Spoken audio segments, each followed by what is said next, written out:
बिस्मिल्लाहिर्रहमानिर्रहीम। अस्सलामुअलैकुम, welcome to my kitchen. मैं हूँ शेफ हाफसा और आज मैं आप लोगों के लिए एक बहुत ही डिलिशियस सी रेसिपी लेके आई हूँ। आज हम असॉर्टेड बटर बिस्किट्स बनाएंगे और वो भी बिल्कुल बेकरी स्टाइल। आप देख ही सकते हैं कि ये कितने परफेक्ट बन के रेडी हुए हैं, एकदम खस्ता। और इसके फ्लेवर की तो क्या ही बात है, ये बहुत ही डिलिशियस होता है। तो रेसिपी का कोई भी पार्ट मिस मत कीजिएगा। आइए इसको बनाना स्टार्ट करते हैं। रेसिपी स्टार्ट करते हैं। सबसे पहले हम एक बोल में ऐड करेंगे 150 ग्राम्स बटर। मक्खन जो है वो अनसॉल्टेड और थोड़ा सॉफ्ट होना चाहिए। इसमें ऐड करेंगे 75 ग्राम्स आइसिंग शुगर, जो कि कप्स में होगी 3/4 कप, और जो मक्खन है वो कप्स में 1 कप होगा। अब हम इसको अच्छे से मिक्स कर लेंगे ताकि जो आइसिंग शुगर है वो थोड़ी मक्खन में मिक्स हो जाए। ये स्टेप करना इसलिए ज़रूरी होता है कि अभी हमें इसको बीट करना है, और अगर हम इसको मिक्स किए बगैर बीट कर लेंगे ना तो आइसिंग शुगर उड़ेगी हर जगह पे। तो देखिए इस तरह आइसिंग शुगर मक्खन में अच्छे से मिक्स हो गई है। अब हमें चाहिए एक बीटर और अच्छी तरह से इसको बीट कर लेंगे। हमें यहाँ पे इसको तकरीबन 1 मिनट के लिए बीट करना है। और देखिए मक्खन को जो हम बीट कर रहे हैं तो काफ़ी मक्खन जो है वो बोल के साइड्स पे लग रहा है। तो सिंपल स्पैचुला से मक्खन को दरमियान में करेंगे ताकि तमाम जो है वो अच्छे से मिक्स हो। दोबारा से हम इसको तकरीबन 1 मिनट के लिए बीट करेंगे। तो टोटल 2 मिनट के लिए हमें मक्खन को बीट करना है आइसिंग शुगर के साथ। मक्खन को जब हम बीट करेंगे तो इसका कलर जो है वो हल्का सा वाइट हो जाएगा। तो मैंने इसको तकरीबन 2 मिनट के लिए बीट कर लिया और देखिए मक्खन जो है वो यहाँ पे लाइट और फ्लफी हो गया है। अब हम इसमें ऐड कर लेंगे तकरीबन 1 चुटकी नमक, थोड़ा सा जस्ट हल्का सा पिंच, और साथ ही हम यहाँ पे फ्लेवरिंग के लिए 1 टीस्पून वनीला एसेंस ऐड कर लेंगे। इससे कुकीज़ में बहुत ही अच्छा वनीला फ्लेवर आएगा। और जितनी बेस्ट क्वालिटी का यहाँ पे हम मक्खन ऐड करेंगे ना उतने बेस्ट ये बिस्किट्स बन के रेडी होंगे। तो मक्खन का भी अच्छा जायका आएगा बिस्किट्स में। अच्छे से इसको मिक्स कर लिया मैंने। अब हम इसमें ऐड कर लेंगे 1 अंडा। अंडे से भी इन बिस्किट्स में बहुत ही अच्छा फ्लेवर आएगा। और साथ ही हम यहाँ पे एक बहुत ही इंपॉर्टेंट इंग्रेडिएंट ऐड करेंगे जिससे बहुत ज़्यादा फर्क पड़ता है।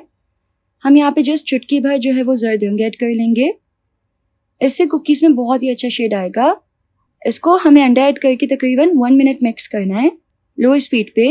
हाई स्पीड पे बीटिंग नहीं करनी है। तो अंडा इसमें अच्छे से मिक्स हो गया है, बीटर को हटा लेंगे। अब हम इसमें ऐड करेंगे मैदा जो कि है 200 ग्राम्स, और कप्स में तकरीबन 1.5 कप होगा। और एक और टिप, मैदे को हमेशा बेकिंग में छान के ऐड करते हैं, तो पहले से ही छान के एक डब्बे में रख लिया करें ताकि आसानी से आप ऐड कर लें।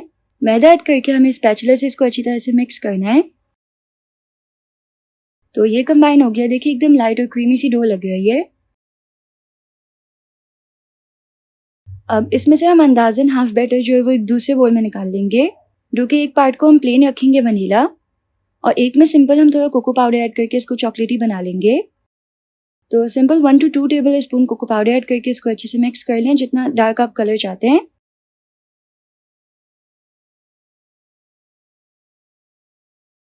तो ये भी अच्छे से मिक्स हो गया है। चॉकलेटी डो जो है वो भी रेडी है बिस्किट्स की। अब देखिए हमें यहाँ पे 2 तरह के नोजल्स चाहिए। इस तरीके के दोनों स्टार नोजल्स हैं और इस तरीके के थोड़े मुख्तलिफ हैं। बिस्किट्स इससे बहुत ही आराम से बन जाएंगे। हमारी डो जो है वो थोड़ी लाइट है ना, तो आराम से पाइप भी हो जाएगी। पाइपिंग बैग में हम नोजल ऐड करेंगे और फिर डो का बैटर। अब सिंपल हमें एक बेकिंग ट्रे चाहिए, और बेकिंग ट्रे को हमें ग्रीस करने की ज़रूरत नहीं है ना, इस पे हमें बटर पेपर लगाने की ज़रूरत है। और बहुत ही आसानी के साथ इस तरह से देखिए बिस्किट्स जो है वो पाइप हो जाएंगे।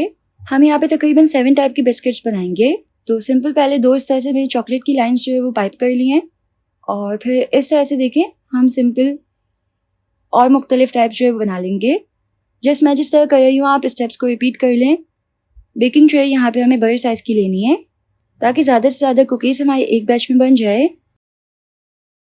जब हम चॉकलेट वाला पाइप कर लेंगे तो सिंपल वनीला वाला पाइप कर लेंगे चॉकलेट के साथ इस तरह।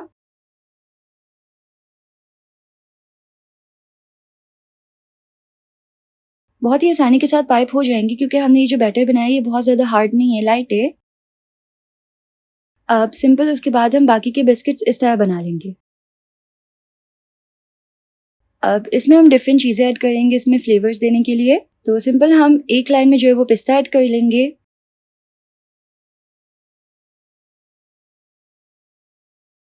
एक में बादाम, एक में थोड़ा सा खोपरा इस तरह से,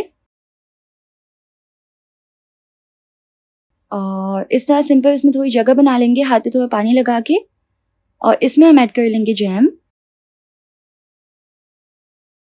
दूसरी तरफ जो है चॉकलेट वाले में, उसमें अभी हम कुछ भी ऐड नहीं करेंगे, उसमें बेकिंग के बाद ऐड होता है।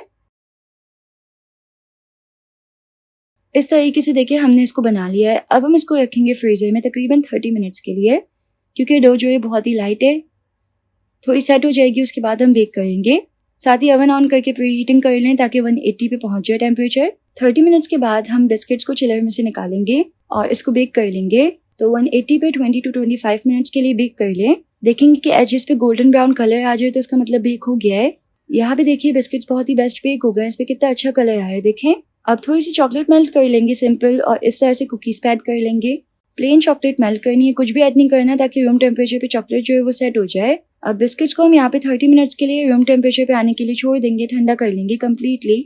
और जब ये रूम टेम्परेचर पे आ जाएंगे तो हमारे खस्ता और बहुत ही बेस्ट बिस्किट्स जो है वो रेडी हो जाएंगे। इसको हम इस तरह सजा के हाई टी में पेश कर सकते हैं और ये बहुत बहुत यमी बन के रेडी होते हैं। देखिए एकदम खस्ता और प्रॉपर बिस्किट्स बन के रेडी हुए हैं और आप देख ही सकते हैं कि ये कितने बेस्ट बन के रेडी हुए हैं। तो तैयार है हमारे बहुत ही डिलिशियस से बटर बिस्किट्स। ये बिल्कुल बेकरी स्टाइल बनाए हैं हमने, लेकिन घर के इंग्रेडिएंट्स यूज़ किए तो इसका टेस्ट बहुत ही अच्छा होता है। जो भी इसको खाएगा उसको बहुत ही पसंद आएगा। तो अगर आपको रेसिपी पसंद आए तो वीडियो को लाइक कर दीजिएगा, यूट्यूब चैनल को जरूर सब्सक्राइब कर दीजिएगा। इससे मैं आप लोगों के साथ ज़्यादा से ज़्यादा रेसिपीज शेयर कर पाऊंगी। मिलते हैं नेक्स्ट रेसिपी में इंशाल्लाह। अल्लाह हाफिज़।